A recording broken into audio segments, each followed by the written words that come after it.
Assalamualaikum warahmatullahi wabarakatuh. Perkenalkan, nama saya Jessica Esperanza. Untuk memenuhi tugas bahasa Indonesia yang ditugaskan oleh Pak Rizky, jadi saya akan menampilkan sebuah drama monolog yang berjudul Suara Itu. Selamat menyaksikan.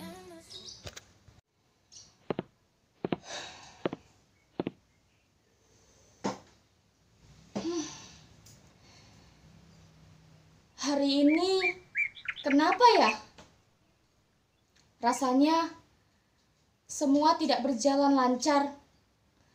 Ulangan hari yang tidak berjalan lancar, lupa mengumpulkan tugas, sampai sikap teman-teman yang tiba-tiba berubah. Kenapa ya?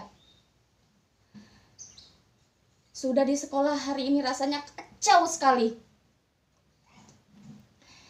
Dan sekarang di rumah, tapi rasanya seperti tak di rumah. Katanya hidup itu adil, tapi hal-hal kecil seperti kasih sayang saja aku tak pernah merasakannya.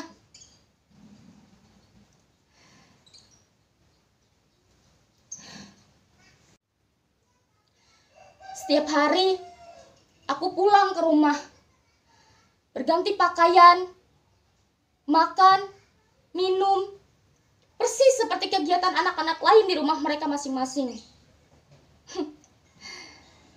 Tapi bedanya denganku, mereka dapat tertawa lepas di rumah mereka masing-masing. Sedangkan aku, jangankan untuk tertawa, tersenyum pun susah. Suara-suara itu, suara saling membentak, suara saling menghina, suara saling mencerca, itu semua sudah seperti rangkaian nada yang tak pernah berhenti. Rangkaian nada yang membuat rumah ini seperti di penjara. Dua orang yang mengaku dewasa itu, dua orang yang mengaku sebagai ayah dan ibuku itu, bahkan tak pernah menanyakan apakah aku baik-baik saja. Bahkan mereka tak peduli. Mereka tak tahu bagaimana rasanya ketika aku mengetahui bahwa di antara mereka memutuskan untuk pergi. Betapa hancurnya aku waktu itu. Aku tak punya siapa-siapa lagi. Bahkan kata keluarga terasa sangat asing bagiku, karena aku tak pernah merasakannya. Siapa yang salah? Siapa yang benar? Siapa sih yang peduli? Yang aku tahu sekarang, kedua orang itu bahkan tidak bisa disebut sebagai dewasa. Setiap hari, mereka hanya memperebutkan posisi sebagai pihak benar. Mereka nggak pernah peduli. Ketika mereka memperebutkan posisi itu, ada hati yang terluka.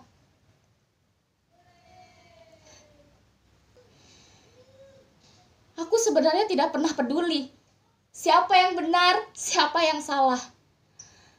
Yang aku pedulikan adalah bagaimana mereka dapat menyelesaikan masalah mereka seperti orang dewasa dan membentuk keluarga kecil yang bahagia.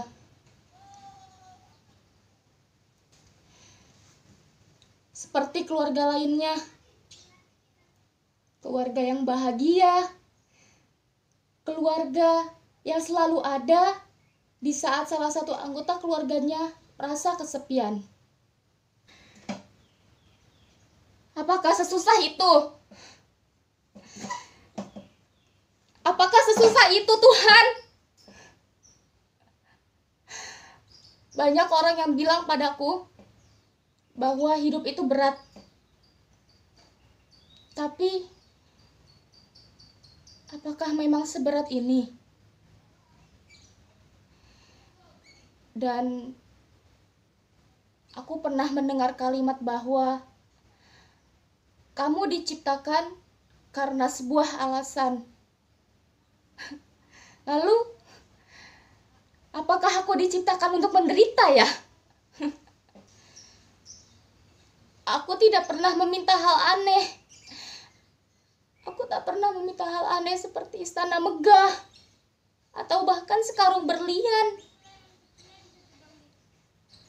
Aku hanya meminta sebuah keluarga kecil yang bahagia dan hangat, yang bisa menampung segala keluh kesahku di saat dunia terasa terlalu keras.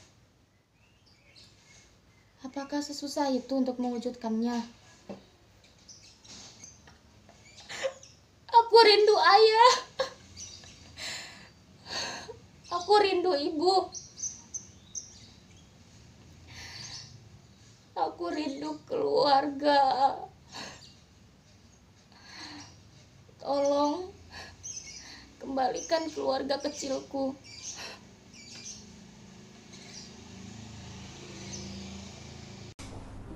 Tidak apa-apa. Aku akan baik-baik saja.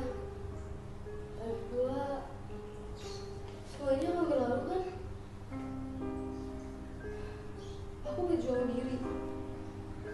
Kalau diserang berkali-kali, aku kokoh dengan dua kakiku sendiri. Aku terima rasa sakit kalau bertubi-tubi.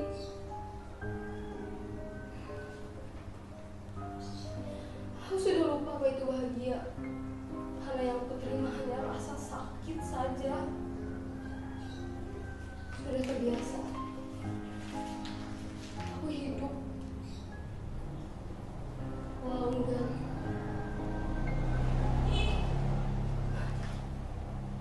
Tidak, aku sungguh merana. Aku tidak lain dan tidak bukan ialah seorang pendosa yang kehilangan arah. Seseorang yang selalu kokoh, kalau nyatanya tidak. Aku terima rasa sakit walau berkali-kali. Aku terima nelangsa dan durjana dunia. Aku terima itu semua. Mungkin ada saatnya aku harus berhenti. Tapi kapan? Aku sudah tidak kuat lagi. Bahkan kupikir di pandang rumah pun aku tidak peduli. Walaupun aku tidak bisa lagi merasakan kehangatan yang hanya sementara itu. Walaupun aku tidak bisa lagi tahu apa itu bahagia, walau pura-pura. Aku tidak bisa jatuh lebih dalam lagi. Pikir aku harus berhenti. Sebelum aku jatuh terlalu dalam, maukah kamu, Tuan yang mendengar semua ini, semua kata-kataku yang mungkin tidak mau penting telinga kalian.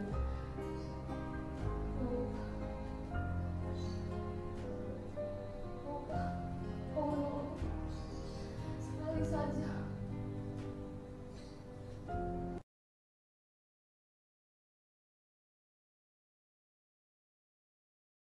Pada suatu hari, di tengah pandemi masa kini, ada sebuah keluarga yang kepala keluarganya adalah seorang dokter. Keluarga itu harus merelakan ayahnya untuk berdiri di garis depan untuk melawan virus tersebut. Namun, Edi, anak tunggal keluarga itu, tidak mengerti apa yang dihadapi oleh ayahnya itu. Edi, Ibu, ayah pergi dulu ya. Iya ya, hati-hati.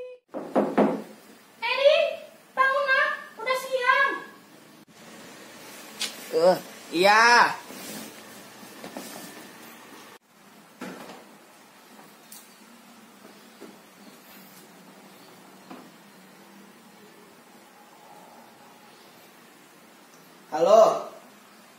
Tunggu ya di tempat biasa ya. Oke, kita main dulu bentar. Ya.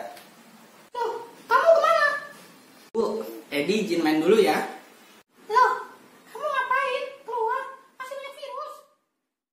Bentar doang kok. Pakai masker sono, biar nggak kena penyakit. Ih, orang deket juga kok. Udah aku duluan ya. Di tempat tongkrongan, Edi bercakap-cakap dengan temannya. Ini mungkin terakhir kali nih aku berkumpul bersama kalian karena ngeri banyak virus-virus di luar sana. Iya Ji, aku setuju sama kamu. Aku juga was-was nih. Kalian tuh terlalu lebay. Kita itu masih muda, imun kita pasti kuat untuk melawan virus itu. Kalian gak usah panik, kita gak bakal kena. Edi, kamu gak mikirin ayah kamu apa? Ayahku tuh dokter, dia ahli dalam menangani semua penyakit. Dia gak bakal kena. Dokter pun juga manusia, Edi. Pasti bisa sakit juga. Yaudah deh, kalau kamu kayak gitu, aku duluan pulang aja deh. Ya udah deh, kalau kamu pulang aja sana lah. Tunggu, aku juga ikut. Ibu, Edi mau nanya sesuatu. Ada apa, Edi? Edi. Edi mau nanya sesuatu, Ibu. Mau nanya apa, Edi? Apa ayah seorang dokter bisa terpapar kena virus itu? Oh, tentu. Ayahmu bisa terpapar virus itu. Dia kan juga manusia. Lalu bagaimana kita untuk membantu ayah dalam menanggulangi virus itu, Ibu? Kita untuk membantu ayah, kita di rumah aja. Karena dengan di rumah kita dapat memutus rantai penyebaran dari virus itu sehingga ayah tidak lagi menanggulangi virus itu dan bisa kembali dengan kita. Ayah akan pulang, Ibu. Ibu nggak tahu. Ayah pulang. Ayah pulang. Aku kangen. Jangan dulu. Ayah harus mandi dulu. Ayah, hari ini aku berjanji akan stay at home atau diam di rumah saja agar aku bisa menghargai ayah di garis depan. Baguslah anakku kalau kamu sudah sadar bahwa virus itu sangat berbahaya. Jadi kita harus menghargai orang-orang yang ada di garis depan dengan kita stay at home. Assalamualaikum warahmatullahi wabarakatuh. Saya Fajar Ilhami, kelas 11 IPS 5. Saya di sini akan menampilkan drama monolog tentang di rumah aja yang berkaitan dengan COVID-19. Terima kasih. Dan sekarang langsung saja kita pantau perkembangan data corona di Zrik. Pemirsa, jumlah pasien positif COVID-19 di Provinsi Jawa Timur.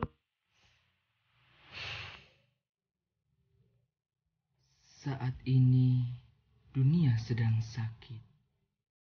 Mulai dari banjir bandang, Iran melawan Amerika, matinya pemain legenda, serta penyakit virus yang sangat berbahaya yang sedang melanda di dunia ini. Banyak yang sudah menjadi korban. Apa yang harus kita lakukan? Apakah kita harus diam? Tidak. Kita harus bangkit dan kita harus mematuhi aturan pemerintah. Tolong jangan anggap remeh ini. Karena ini semua tidak akan berakhir jika tidak mulai dari kesadaran kita sendiri. Kita bersama perangi virus-virus corona agar dunia ini bisa kembali seperti semula.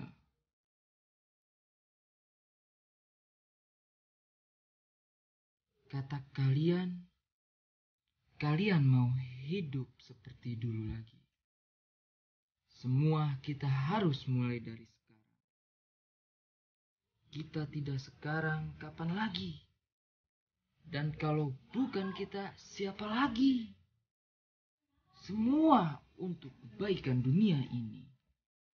Ikutilah aturan pemerintah dengan rajin mencuci tangan, jaga jarak fisik, jangan berkumpul dan tetap di rumah. Ayo kita bantu pemerintah dan tenaga medis yang berjuang. Mereka semua berjuang untuk kita. Mari kita pun harus berjuang untuk mereka. Dengan di rumah saja, semua akan cepat berakhir dan pulih. Sebentar lagi.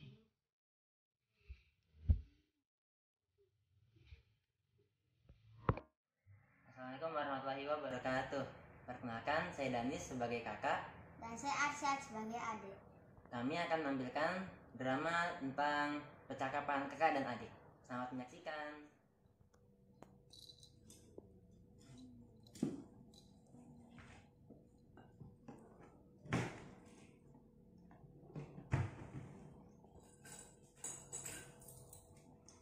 Kak, mau kemana? Mau pergi main? Kan kemarin udah janji tim bantuin ngerjain tugas sekolah ini. Ya, kenapa nggak kemarin aja? Kemarin kan mancing sama ayah. Tugas apaan sih? Ini tugas materi. Gampang kan? Besok aja ya? Gak bisa, lah kan dikumpulin besok pagi-pagi. Ya udah deh. Kerjanya nanti aja. Kakak sekarang mau sholat dulu ke masjid. Sholat? Sekarang bukan waktu sholat, Kak. Oh iya ya. Ya udah deh. Kakak mau ngambil tas. Kemarin tas kakak ketinggalan di sekolah. Ntar habis ngambil baru ngerjain. Nah ini apa, Kak? Oh iya ya ini. Ya udah deh. Mana soalnya? Kita kerjain bareng-bareng.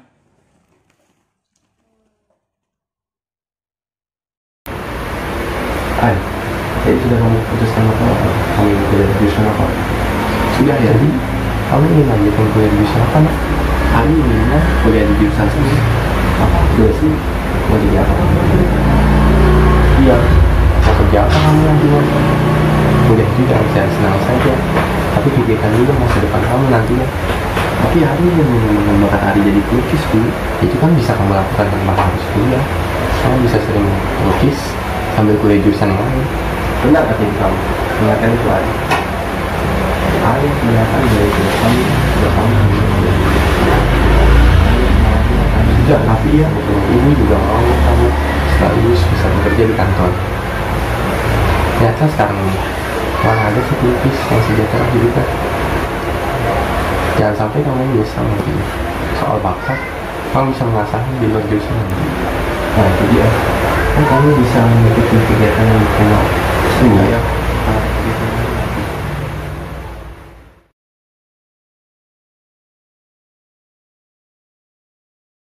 Dika, aku minta jawaban nomor 8 dan 9 dong. Ada Dek.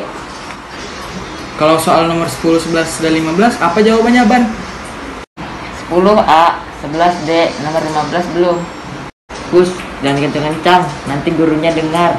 Aduh, soalnya sulit sekali. Masih banyak yang belum aku kerjakan.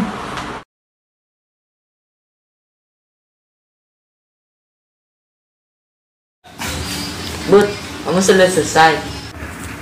Belum, tinggal 4 soal lagi. Aku minta jawaban nomor 15 sampai 20 dong. Tidak bisa, Ban. Kenapa? Kita sahabat, Bud. Kita harus bekerja sama. Iya, Bud. Kita harus bekerja sama. Iya, kamu kan yang paling pintar di sini, Bud. Tapi bukan kerja sama seperti ini, teman-teman. Memang kenapa, Bud? Hanya 5 soal saja. Mencontek ataupun memberi contek adalah hal yang buruk, yang dosanya sama. Aku tidak mencontek karena takut dosa. Begitupun aku tidak akan memberikan contekan kepada kalian. Aku minta maaf.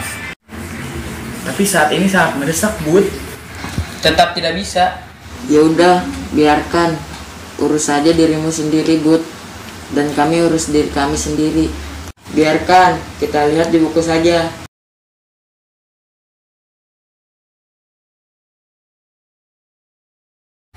Bagaimana, Ban? Ada tidak? Ada, kalian dengar ya. 15A, 16B, 17C, 18D, 19A, 20B.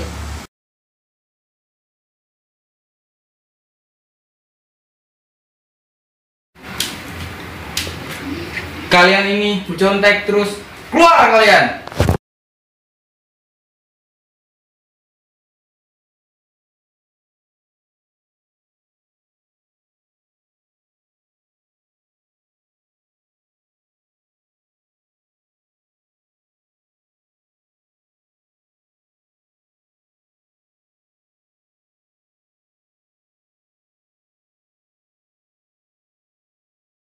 Apa kabar hari ini? Semoga semuanya baik-baik aja ya. Baik mood aku hari ini. Aku Clara. Hari ini aku libur. Dosenku Senas Jidatnya bilang gak mau ngajar, cuma gara-gara Lamborghini-nya gak dapat tempat parkir. Nyebelin gak sih? Ngomong-ngomong, rumah hari ini rasanya sepi banget. Biasanya, kalau liburan kayak gini, selalu ada Mira yang nemenin keseharian aku. Nemenin aku di kamar, nemenin aku di taman, kepoin aku di dapur, dan masih banyak lagi yang lainnya. Tapi hari ini aku juga senang banget, karena hari ini hari pertama Mira masuk ke sekolah reguler. Selama ini Mira cuma homeschooling di rumah. Mira Amalia Dirgantara adalah adikku yang paling spesial. Mengapa? Karena dia... Ya, masuk aja, pintunya nggak dikunci kok.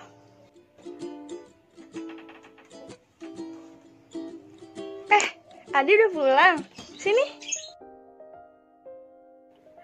Dia tadi pulangnya dijemput siapa? Tadi diantar Bibi, terus pulang dijemput Bibi. Oh, sama Bibi ya. Terus gimana sekolah hari ini? Lancar? Kamu nggak kesulitan apa-apa kan? Hari pertama sekolah tadi lancar kok Kak. Cuman ya masih banyak sih orang yang ngeledek aku, cuman yang gak ngomong langsung, tapi aku bisa kok ngejalaninnya dan aku seneng bisa sekolah biasa. Kamu udah punya temen?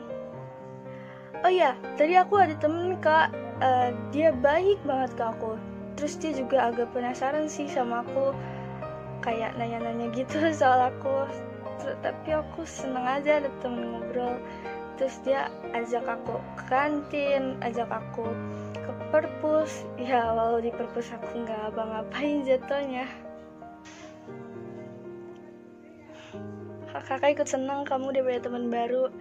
Kakak kira kamu bakal ngalamin kesulitan. Ternyata kakak aja yang terlalu khawatir sama kamu. Kakak gak perlu khawatir kok sama aku kan kuat. Aku juga gak selemah kelihatannya. Oh iya, kakak ada permen kesukaan kamu nih. Kamu mau? Oh, permen kesukaan aku yang min-min itu Kak. Mau dong Kak? Mana? Nih.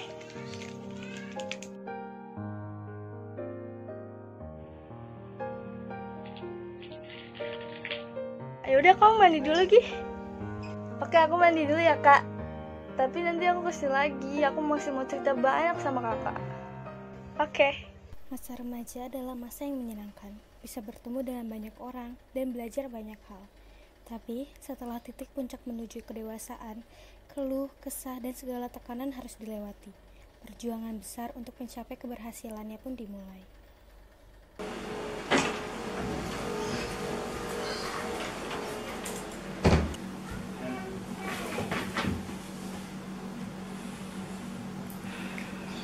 Untuk jadi sukses, saya harus mulai dengan being bold, berani memiliki mimpi yang besar. Mungkin akan ada halangan, ada juga orang yang akan meragukan saya. Yang saya tahu pasti, ini tidak akan mudah.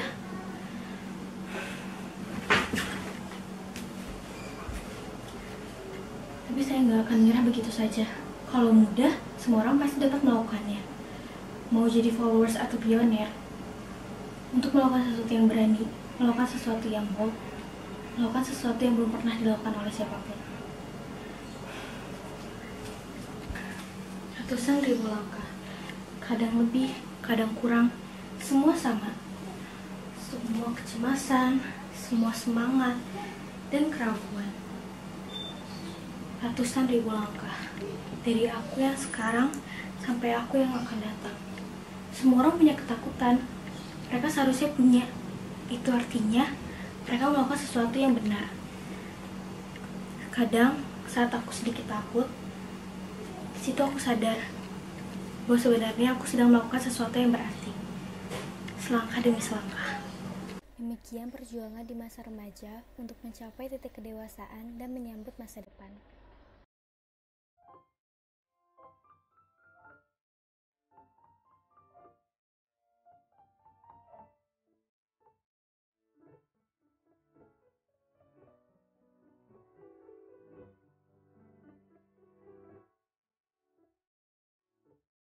Hai, hayo lagi ngapain? Enggak kok, enggak ngapa-ngapain. Ada apa? Masih mikirin dia ya?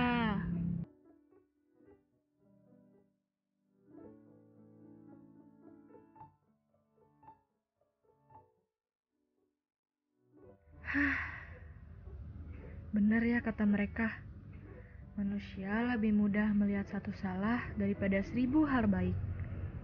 Satu kebohongan ketimbang 1000 kejujuran.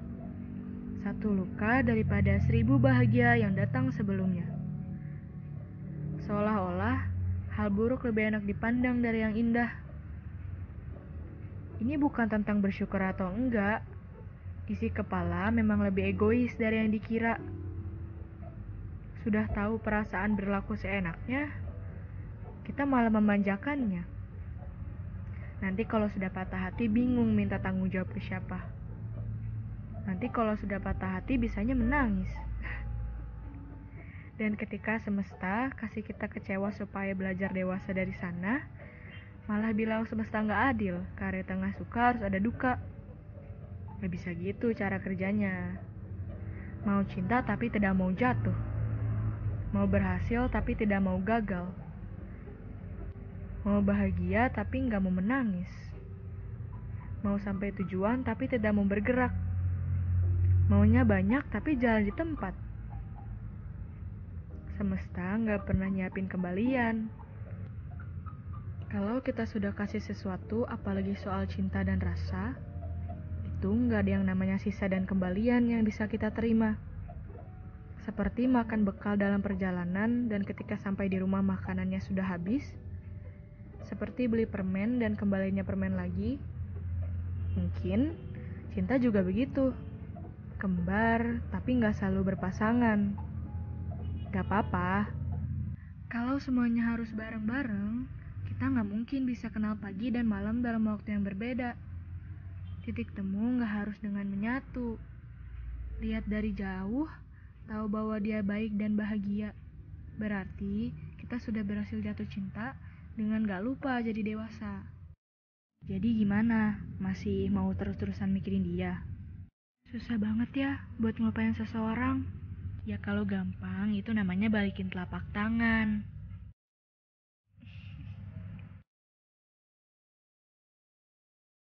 Sekolah, apa itu?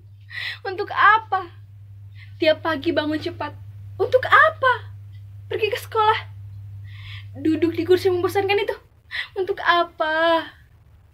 Guru-guru memulai ocehannya dan melihat wajah-wajah itu, suara-suara itu yang membuat telinga ini ingin pecah. Dan kamu tahulah ujung-ujungnya apa? Tugas yang menumpuk. Iya kalau dikerjakan. Paling-paling lihat tugas teman lain, nyontek. Itu yang namanya sekolah. Itu. Dan satu lagi. Apa sekolah penting? Untuk apa? Bukannya lebih baik bangun siang? Tak ada suara-suara itu, tak ada tugas, tak ada seragam, santai. Hei, itu yang namanya hidup anak muda. Tidur larut malam tanpa batas. Buka Facebook, Twitter, Instagram, YouTube. Hidup kelayapan bagai kelelawar. Asap rokok dengan anak sekolah itu lebih asik. Balapan tanpa teknik yang berujung. Dan akhirnya apa? Apa? Ini yang namanya gila. Aku sudah gila. Iya, aku sudah gila. Eits, tunggu dulu. Bukan cuma aku yang lebih gila. Bukan cuma aku yang gila. Banyak yang lebih dari aku, banyak yang lebih gila dariku. Masih banyak. Bahkan laki-laki atau perempuan sama-sama gila. Semuanya gila. Hey. Dengar. Itu aku yang dulu. Bahkan lebih dari aku itu. Kini aku ingin berubah. Kini aku telah sadar, kawan. Kini aku sadar apa itu sekolah. Apa itu guru. Kini aku rindu wajah-wajah itu. Aku rindu suara-suara itu. Suara-suara yang mengantarku ke masa depan. Aku rindu guru-guru itu. Hey, lihat. Aku sudah tidak gila lagi. Ayo ikut aku. Tinggalkan keburukanmu.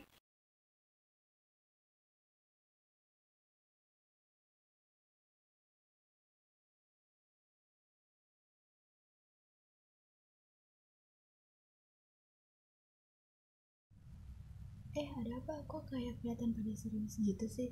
Sinta, enggak kok. Tadi Lisa cerita ke aku kalau kemarin itu dia disuruh belanja barang kebutuhan dapur sama ibunya, tapi dia malah kelupaan.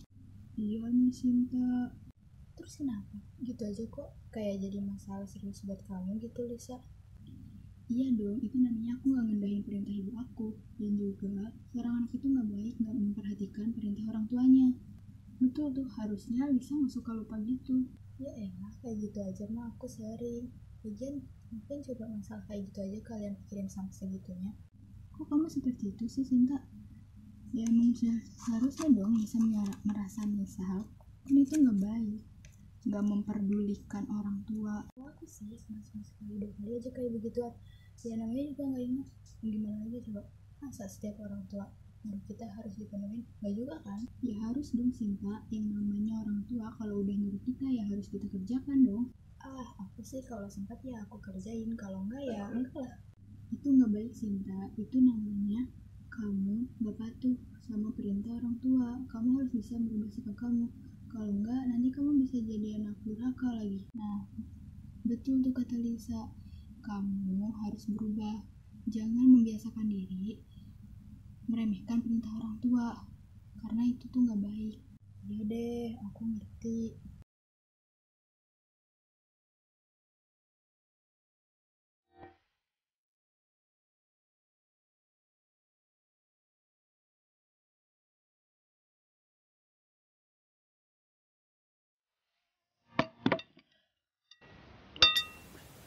Sar, lu tau gak sih bebek apa yang punya 2?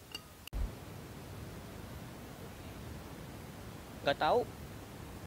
Sar, lu kenapa? Kok gitu? Aku lagi ada masalah, Ton. Masalah apaan? Ceritanya sih kita kan udah temenan lama dari SD. Dari TK malah. Mak lu satu hari sana sama gua. Udahlah, ini susah. Lu jangan ganggu gue dulu lah. Cuma masalah itu rumit, Sar. Apa gunanya gue di sini jadi temen lu udah lama kan? Pokoknya kalau ada apa-apa cerita aja ke gue. Mereka sering ribut dengan masalah sepele. Emangnya ada masalah apa sih, Sar? Kok sampai kayak gitu sih? Gak tahu, pokoknya intinya mereka merasa tidak cocok satu sama lain. Bun, ini menyangkut orang tua. Pasti ada solusi yang terbaik tahu. Ya udah, makasih ya Ton. Berkat lu nih gua jadi lebih enakan. Nah, gitu kan enak. Coba sekarang gue tanya lagi deh. Bebek apa yang kaki 2? Bebek apa yang kakinya 2? Kan emang bebek kakinya 2.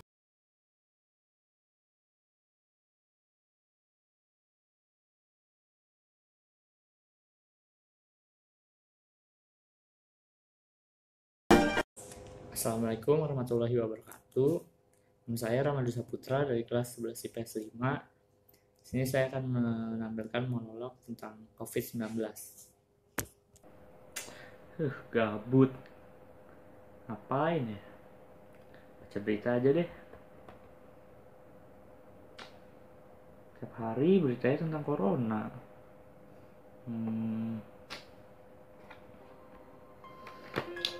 Perasaan baru kemarin merayakan tahun baru. Tapi dunia sudah banyak dilanda masalah. Mulai dari banjir besar di awal tahun, isu perang dunia ketiga Iran versus Amerika, hingga sekarang serangan virus yang menggempar-gemparkan dunia, yaitu virus corona. Sudah banyak orang yang terinfeksi oleh virus ini, bahkan sudah memakan banyak sekali korban jiwa. Rasanya aku juga takut akan terkena virus ini. Bukan hanya takut sih, tapi kegiatan sehari-hariku juga terganggu. Di sekolah, main, masih banyak lagi. Apalagi orang-orang yang bekerja pasti akan merasakan dampak yang sangat besar karena virus ini. Tapi yang bikin aku kesel nih, pemerintah tuh sudah menghimbau tegas, tapi manusia malah membandel. Pemerintah bilang di rumah aja dulu sampai virus ini benar-benar selesai. Tapi namanya juga manusia, belum jalan sehari saja sudah dilanggar. Nongkrong di mana-mana, membuat perkumpulan gak jelas. Bodoh, sangat bodoh. Mereka tidak tahu betapa susahnya orang-orang menghindari virus ini. Tuhan, bumiku kini sedang menangis. Sedih karena ulah manusia.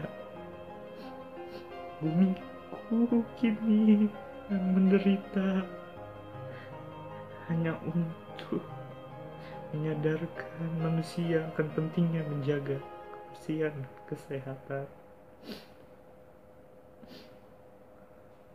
Tapi aku tidak boleh takut.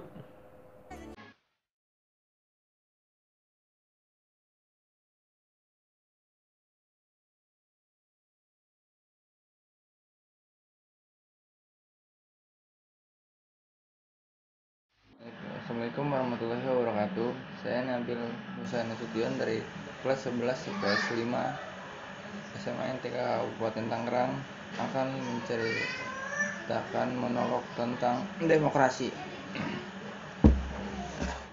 Saya sangatlah mencintai demokrasi, tapi apalah daya, saya hanya rakyat biasa yang tak bertampang seperti pejuang, apalagi seperti pahlawan. Selain itu, wajah saya tak akan mungkin dimuat di dalam koran. Wajah saya tak dikenal oleh banyak orang. Perjuangan saya yang dilakukan mungkin hanya sebatas tingkat RT saja. Walaupun hanya setingkat RT, tetapi demokrasi di tempat saya sangat indah. Hal ini bisa dilihat dari sikap semua warga yang bisa memaknai serta mengamalkan demokrasi tanpa merasa terpaksa. Saat ada gerakan anti demokrasi muncul, para warga bersemangat untuk menyelesaikannya dengan damai. Kadang kala saya diminta oleh para warga untuk menyelesaikan masalah tersebut. Ya, hal ini sebagai wujud rasa hormat mereka kepada saya karena terpilih sebagai pemimpin mereka. Itu pun berdasarkan hasil demokrasi ya. Saya bangga bisa menjadi bagian kecil dari rakyat Indonesia yang menegakkan demokrasi. Walaupun hanya setingkat RT saja, tetapi saya tetap bahagia.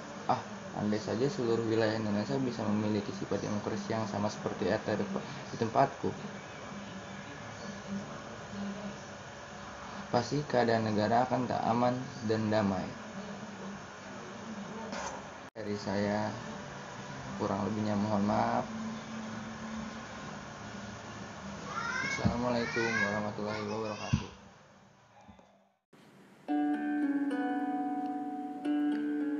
Assalamualaikum warahmatullahi wabarakatuh. Perkenalkan, nama saya Muhammad Rifali Natali Rizky dari kelas 11 IPS 5. Berdirinya saya di sini, saya akan memainkan drama yang berjudul Sahabat, Teman Dekat yang Hebat. Selamat menonton. Detik ini, keluarga Rama belum juga sampai ke rumah. Padahal Hari sudah nampak sore, semakin sore. Rama yang termenung dan sedih duduk di ruang tamu sambil menulis sesuatu di buku diarinya. Tiba-tiba saja Rivaldi datang dan mengejutkannya di rumahnya karena sebagai sahabat sejatinya. Rama. Assalamualaikum. Rama. Misi. Rama. Mana ya? Nggak ada sih. Coba masuk lah.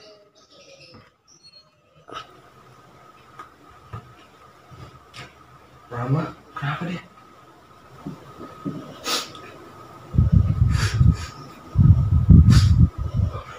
Rama ngapain tuh?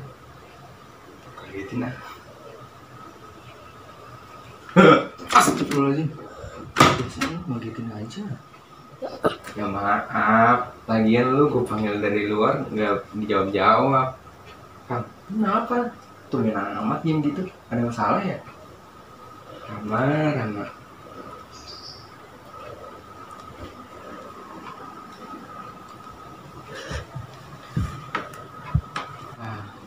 Lu dimarahin ya sama orang tua lu ya? Banget, aku gak apa-apa dibilangin. Udah lah, males gue jelasinnya. Kalau lu gak apa-apa, apaan? Gue lihat lu dari tadi nulis di buku ini. Pasti ada sesuatu ini. Gak mungkin enggak. Bikin sini. Lu gak bakal ngerti apa yang gue rasain. Gue tuh udah bosan. Nikmatin aja gue. Gak. Cukup dong. Apaan sih lu? Jadi orang konyol amat. Lu pikir dengan bunuh diri bakal nyelesain masalah? Ada lu malah nambah masalah. Udah yang sabar.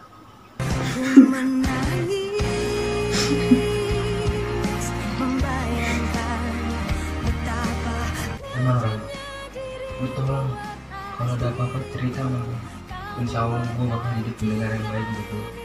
Gue liat lu kayak gini, gue ikut sedih lah. Lu gimana? Ayo dong cerita ke gue. Apa masalah lu? Gue selalu aja dibeda-bedain sama saudara kandung gue yang lain. Sini tuh gue udah kayak pembantu, disuruh ini, disuruh itu. Kenapa lu bilang gitu? Bukannya orang tua lu kelihatan baik banget sama lu? Ya itu mah di depan orang aja kelihatan baik. Padahal mah cuma mereka ngerasa. Lu gak pernah ngerasain sih apa yang gue rasain. Lu kalau jadi gue, lu bakal capek bertahan hidup. Lu bayangin aja, disiksa, disuruh ini, disuruh itu. Mereka gak peduli sama gue apa. Gue masih bersalah. Lu yang sabar ya Ram. Tapi lu sekarang mesti bersyukur dan beruntung. Kenapa? Lu masih bisa di sekolahin sama orang tua lu. Lu masih bisa jajan dan tinggal di rumah yang mewah kayak gini. Terus lu bersyukur. Soalnya apa? Masih banyak orang yang lebih menderita daripada lu. Ini belum seberapa. Tapi gua ngerti kok perasaan lu, Ram. Ya tapi gue udah gak tahan sama uang mereka, Pak. Rama, lu jadi orang gak boleh pasrah gitu. Lu harus yakin sama diri lu sendiri. Gue yakin lu kuat menghadapi cobaan ini. Karena cobaan ini pasti cuma bentaran doang. Lu harus yakin suatu saat hari nanti hidup lu bakal lebih baik daripada sekarang. Lu harusnya bersyukur masih punya orang tua yang mau nyekolahin lu. Lu harus cerita apapun masalah lu ke gua, insya Allah gua akan dibantu. Tapi ya gue yakin sih orang tua lu sebenarnya punya hati yang baik. Gue yakin. Makasih ya Bang, lu udah ngasih semangat hidup buat gue. Gue yakin kok sama diri gue sendiri sekarang gue pasti bakal kuat ngadepin masalah ini. Makasih ya Bang. Ini baru Rama yang gue kenal. Itulah gunanya sahabat, selalu ada di saat lu suka maupun duka. Oke, yaudah, gue udah selesai. Gue balik ya, udah sore, gue dicari nolong gue ntar. gue. Makasih ya Kang, lu udah jadi sahabat gue yang baik. Gue salut sama lu. Oke bro, assalamualaikum. Oke siap, waalaikumsalam. Oke bro, balik dulu ya.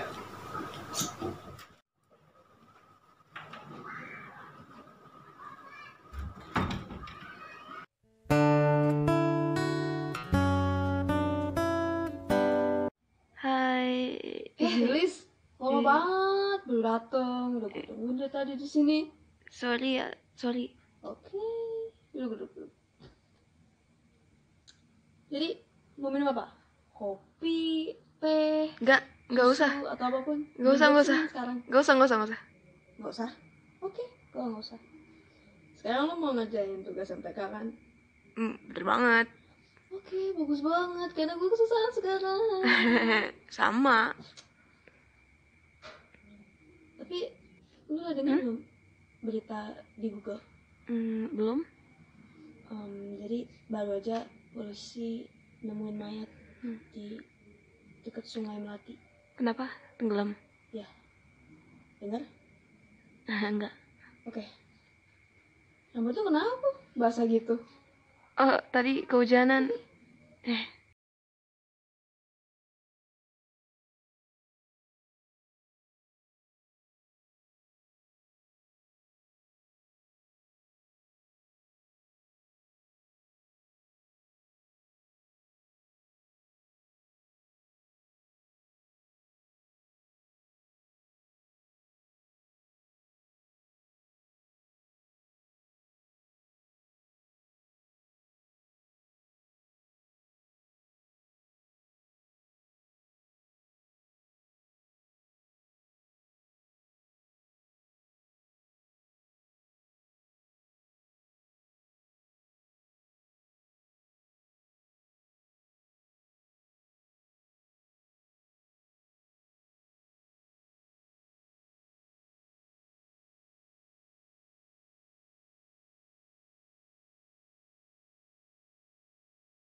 Gue disemprot biar steril.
saja yang dapat kita sampaikan. Semoga bermanfaat ya.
Marsekal Udara Herman Goring.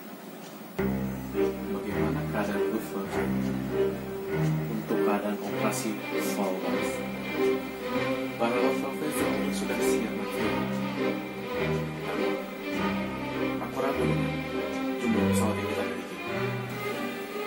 Maksudmu operasinya akan gagal? Mudah sekali kau. Lain lagi orang. Saya sangat yakin operasinya akan berhasil. Namun, para Luftwaffe harus menghindari tingkat kasualitas yang sangat tinggi. Serangan pertama, Barat Polandia. Sebenarnya, kita memiliki berapa pesawat tempur, wahai Goring? Kurang lebih 2.138 unit pesawat. Bagaimana mencoba? Nampaknya itu sudah cukup. Dengar, Goring.